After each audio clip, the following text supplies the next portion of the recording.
என்னையும் பாராங்களாக திட்டிப்பி மண்ணோலி வச்சுக்கிறேன் உடஞ்சி காட்டு கல்லு விட்டு கட்டி போடுவேன். சிவசிவா சிவசிவா என்னுடைய சாபத்தை அலட்சியப்படுத்துகிறாய். பட்ட கலையாக போவாய். பட்ட கலையாவா கொடுத்தால் கொடுத்ததுதான் கொடுத்தால் குருவே வாண்டாங்க. அப்பா கொடுக்குற கடவுள் கொடுக்க பட்ட கழுத 4 நாளோட வரும்டாப்பா. 4 காலம் தான் இருக்குது கழுதிக்கா. நடுவகத்துல வர்ற அனாதியா தொத்திட்டு வரும் ஒரு 3/4 அடியில அவன் நல்லா விஸ்வரூபம் எடுத்துக்கிட்டாலா வச்சு சேங்குச்சுனே துஷ்டப்பையிலே மாண்டாஞ்சாமி என்னை யார் என்று அறிந்திருந்தால் இப்படி எல்லாம் பேச மாட்டான். ஒன்னாதான தெரியும். என்னுடைய ராமதேவம் என்னவென்று உனக்கு தெரியுமா?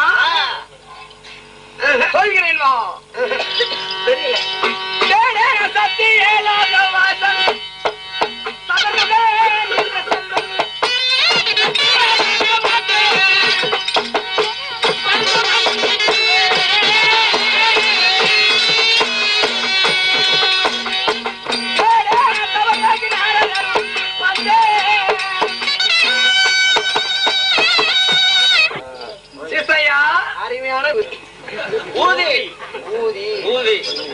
என்னுடைய பேரோ நாரத மகாமுனிவர். இந்தியா, இலங்கை, சிங்கப்பூர், மலேசியா எல்லா நாடும் அதிகமான விற்பனையாகிறது. கோபால் பல்படி கொண்டு பல்துளைக்கு நீரானால் நாட்டம் அடிக்காது பல்வை வெண்ணிக்கிறோம். துஷ்டப்பையிலே நீனாக்கமல்லடா நாரத மகாமுனிவர். நாரத மகாமுனிவர் அப்படி விட்டாலும் என் தாய் வந்து யார் தெரியுமா? யார் சொல்கிறேன்.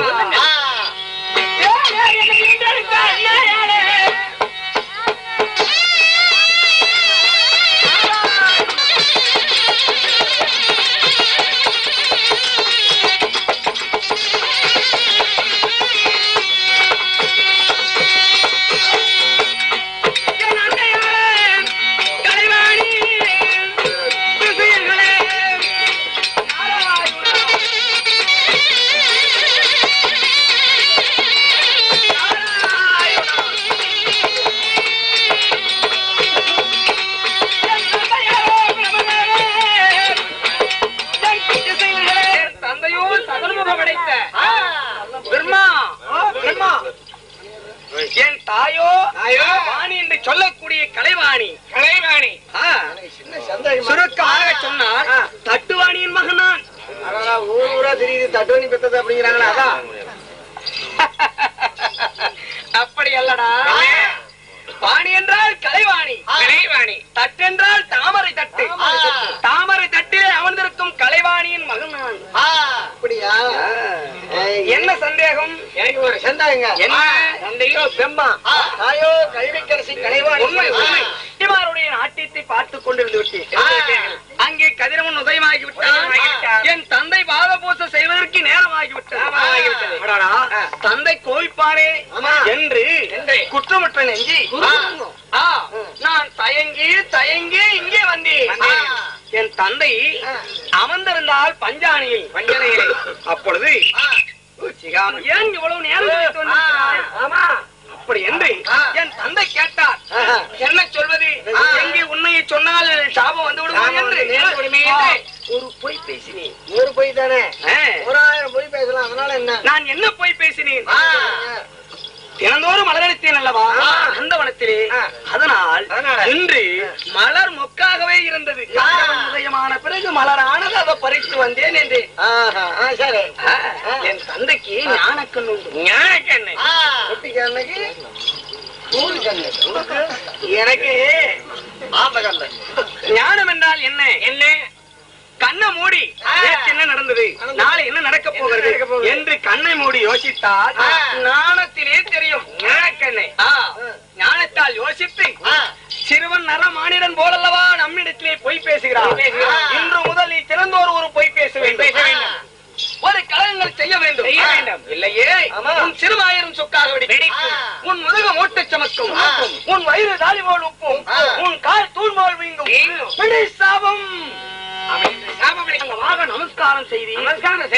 நமஸ்காரம் செய்த உடனே முக்கன் படைத்த பரமேஸ்வரன் சிகாமணியே என்ன இவ்வளவு தூரம் என்று சிவன் கேட்டார்.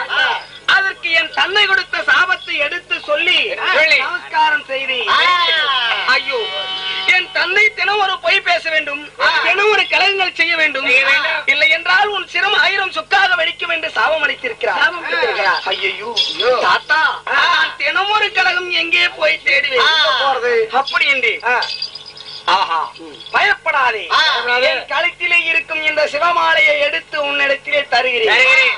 என்னை நினைத்து யோசித்தால் கலகம் எங்கே இருக்குது என்று உன்னுடைய ஞாபகத்துக்கு வந்து தினம் ஒரு கலகம் செய்தால் நல்லா இருக்கிற குடும்பத்தை சண்டை செய்தால் இந்த நாரதன் குண்டனிக்கார கலகன் வந்துதானே நம்ம குடும்பம் இப்படி ஆச்சு என்று உலகத்து மக்கள் எல்லாமே என்னை நிந்திப்பார்களே.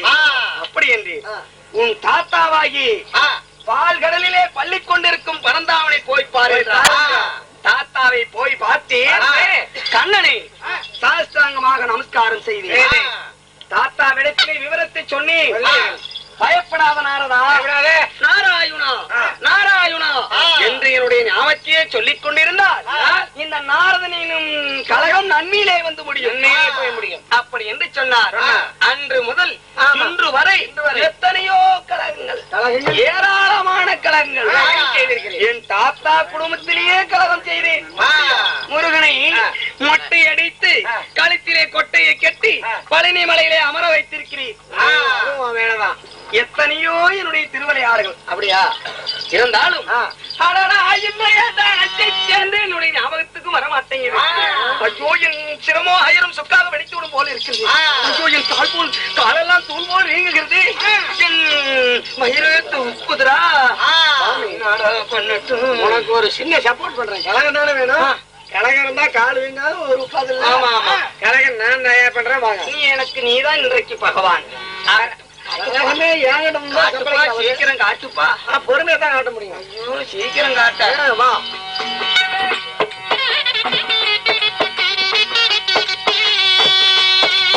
அவர் தாயாரி வந்து காட்ட தகுந்த பதில் உரைத்திடுவேன்.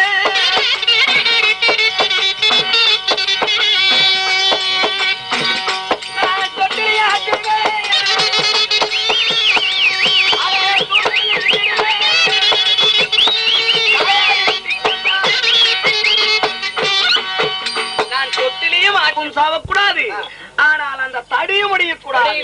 ஆனால் அடி மட்டும் பலமாக விழ வேண்டும். இப்படிதான் நான் செய்யும் கலகம். அப்படியே போடாடே துஷ்டனே. ஏப்பா கொக்கு தலைமால வெண்ணெய் வைப்பான, வெயில் வந்து அது உருவி அப்புறம் கண்ணை மறைப்பான, அப்புறம் போய் கொக்க முடிக்கிறதா? வெண்ணெய் வைக்கங்களே கொக்க முடிச்சுட்டு போறது. உனக்கே இடம் இருக்குது, அப்புறம் செஞ்சுட்டு போறது. என் தாத்தா கொடுத்த சிவமாலை எடுத்து யோசித்தா கலகம் எங்கே இருக்குது என்று ஞாபகத்தை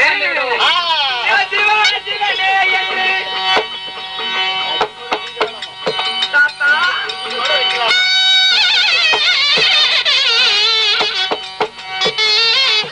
மொட்டைய வந்துருச்சுங்களா வெளியிதான் வந்துருதா? இல்லை இல்லை, கலகம் எங்கே இருக்குது, எங்க இருக்குது அப்படி என்று வந்திருக்குது. கலகம் எங்க இருக்குது, எங்க இருக்குது தெரியுமா? முள்ள கூட கலகம் இருக்குது. சாபம் கொடுத்து விடுவேன். நான் உன்ன சொல்லிக்கிட்டு இருக்கிறேன்டா. எங்க இருந்து வந்திருக்குது? கலகம் எங்கே இருக்கிறது? பாதாள நாகலோகத்தில் இருக்கிறது.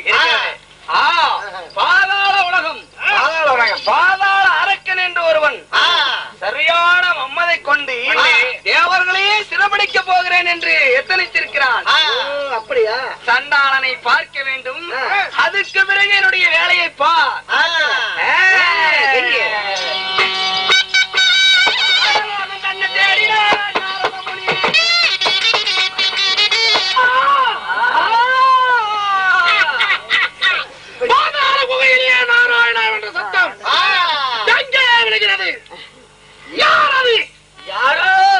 சத்தம் போட்டாங்க. யாரு ஏன் சத்தம் போட்டீங்க?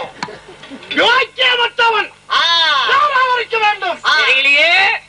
எந்த வழியில இருந்தாலும் சரி அவனை பிடிச்சிட்டு வரேன். சொல்லக்கூடியவன் யாரா இருப்பான்? ஏன் இந்த பேரை சொல்றேன்? சத்தம் விட்டு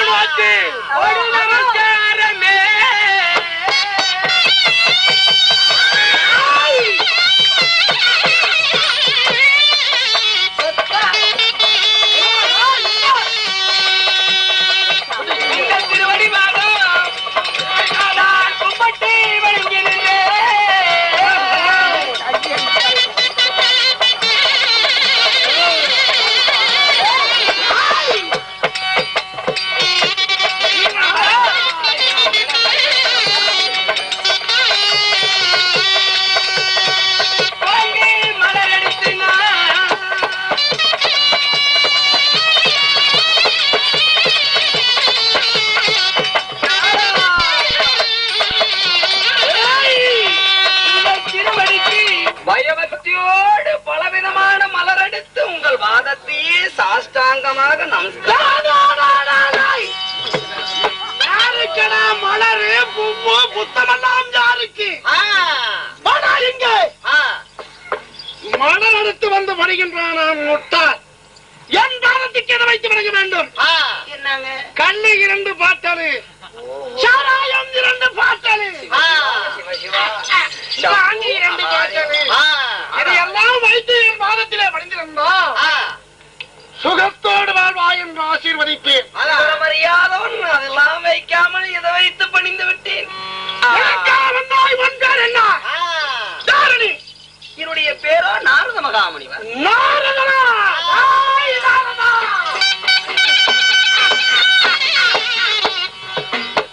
வாடா இங்கே.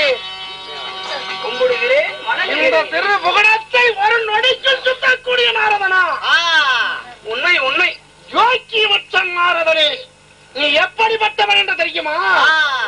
நான் எப்படிப்பட்டவன் என்று உங்களுக்கு தெரியுமா? அனைத்து அறிவேனடா. சொல்லுகிறேன்.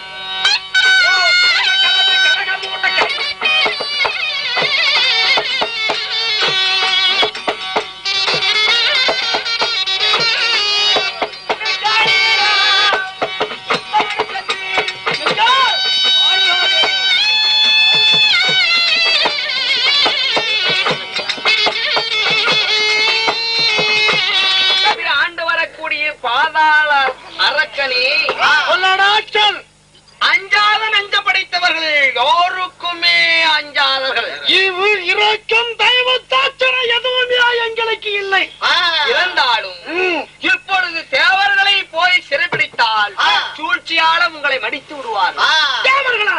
அதனால் பாலவனத்திலே ஆண்டு வரக்கூடிய பத்திரகாளி இருக்கிறாளே, காளி பொம்பளை காளி. ஏண்டாடே நீ காளி, அவ பேரே காளி, எதைக்கும் உதவாத காளி. பத்திரகாளிங்க, வடபத்திரகாளி. ஓ பத்திரகாளி. இடத்திலே ஒரு பக்தன் போல் போய் கடூரமான தவம் செய்து வேகாத உடல், போகாத செல்வம், யாரிடத்திலுமே சாகாதவரும் வாங்கி பிறகு தேவரை சிறைபிடித்தால் உட்கார்னா உட்கார்ந்து எந்திரினா அப்படி தந்து விடுவாளா காளியாதேவி? நல்ல ஐடியா. மந்தரி மதன மத்த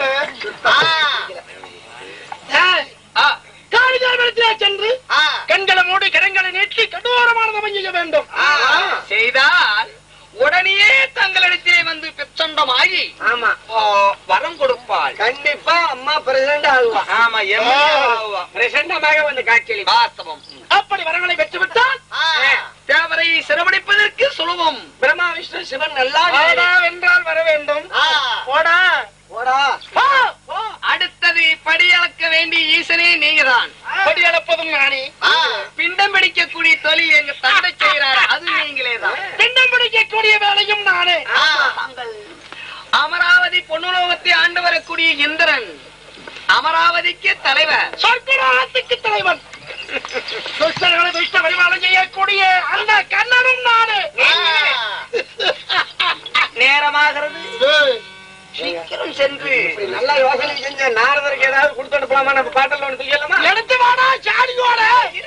அவசரம் இருக்க கூடாது, தாமசமா பேசுவதற்கு ஞானம் நல்ல நேரத்துல தங்களிடத்திலே வந்து சேர்ந்து கொண்டே இனிமேல் அனைத்துமே தாங்கள் எல்லா வந்தார முறை சும்மா விடுறதுக்கு சும்மா விடுறதுக்கு வழி இல்ல.